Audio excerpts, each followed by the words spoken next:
Hi, I'm here today with Shauna Casey, and her art is painting, poetry, childhood development for 15 years.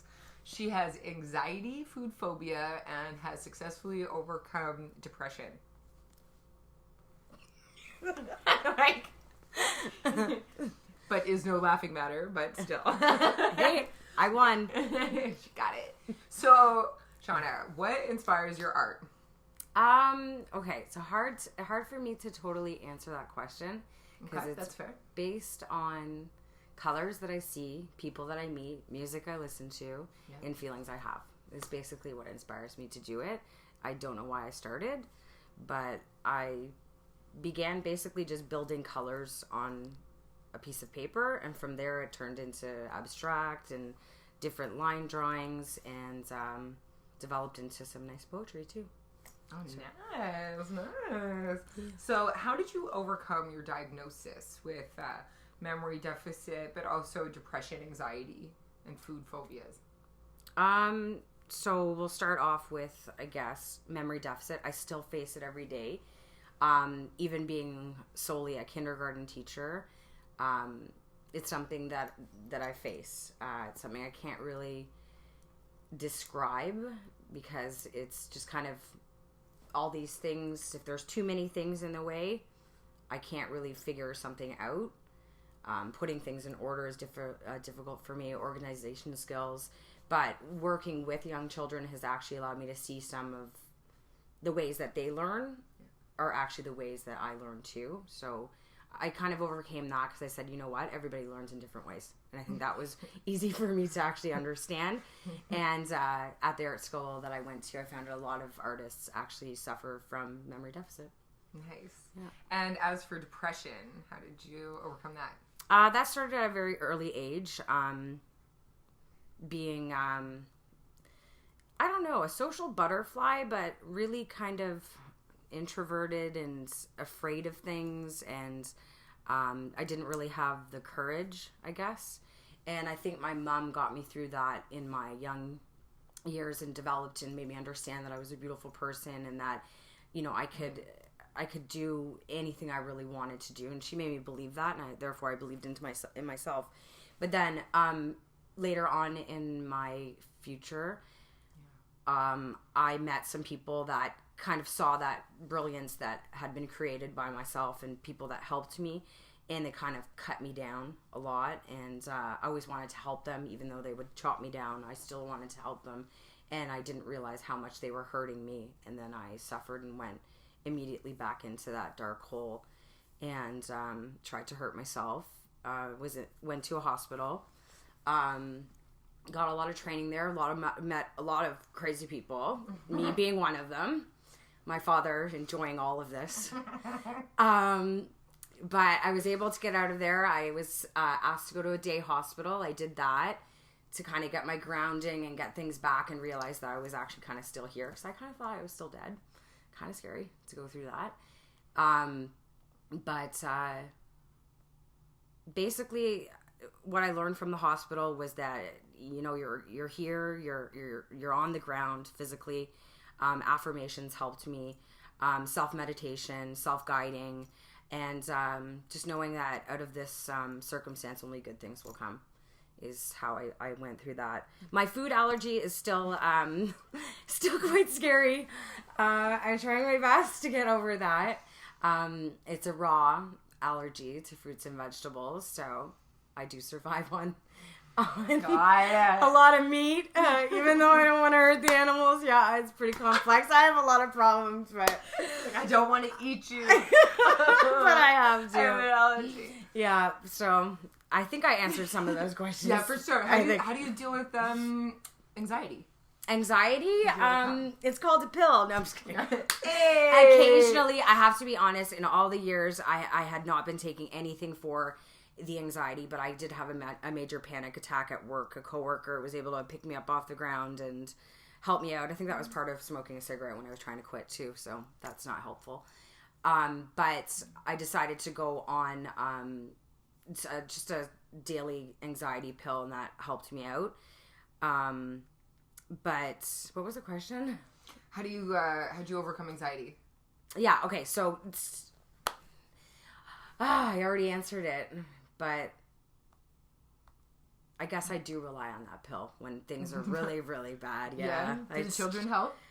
Yeah. You know what? They really do, actually.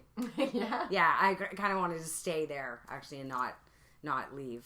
Yeah, they really do help. And I think they notice, little people notice when you're feeling a certain way.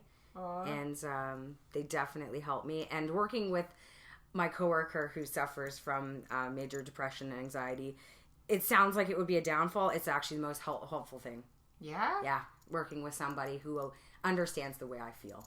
And I understand exactly the way they feel. So we kind of set each other up for success in a very strange way. Really? Yeah.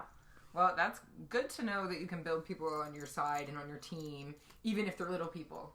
Yeah. Even if it's pills, even if it's a colleague. One child at a time, baby.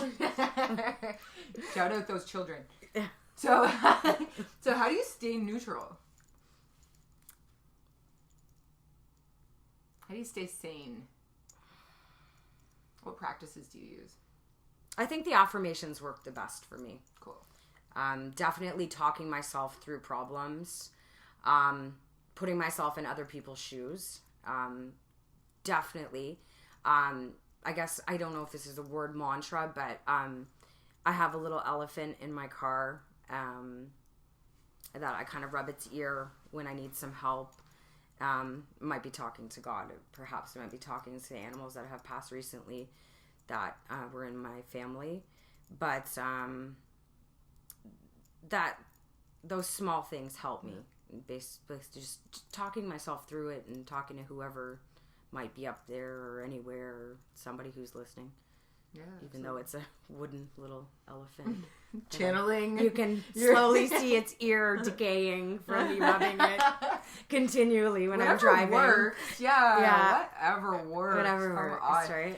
Yeah, and so what inspires you? Like, how do you find yourself inspired? Always music has inspired me. Movies have always inspired me. What kind of songs? What kind of movies? You know what? Even a commercial. Honestly, like, as simple as that. Like, when I was saying about colors, how I really like, I just love colors. Like, I love lighting, yellow lighting. Like, it has to be right. There's things about that that really help me get through that. And the question was how? What was the question again? What inspires you? Okay. Yeah, okay, music, but you were saying, nailed it, yeah. What kind of music, though? I know it's weird, super it's unique. Very strange, but I trip hop, if it's still around, you know? It's around. We are not. Yeah. And Coco Rosie's like the new trip hop if you can't find any trip hop, at least you can chill with that. Sisters, they're cool. Definitely depressing music makes me feel uplifted. In the strangest way. Porter said, bring it on. I'm like, happy. You know, like, faithless, yeah, save humanity. Yes. I'm like, kind of old school with that. I listen to some drum and bass, then I feel like I'm too old now, but I still like it. Yeah, I basically listen to every type of music. I think it helps you get through anything. Right. Everything. It brings people together, right? What's your favorite movie? Favorite movie?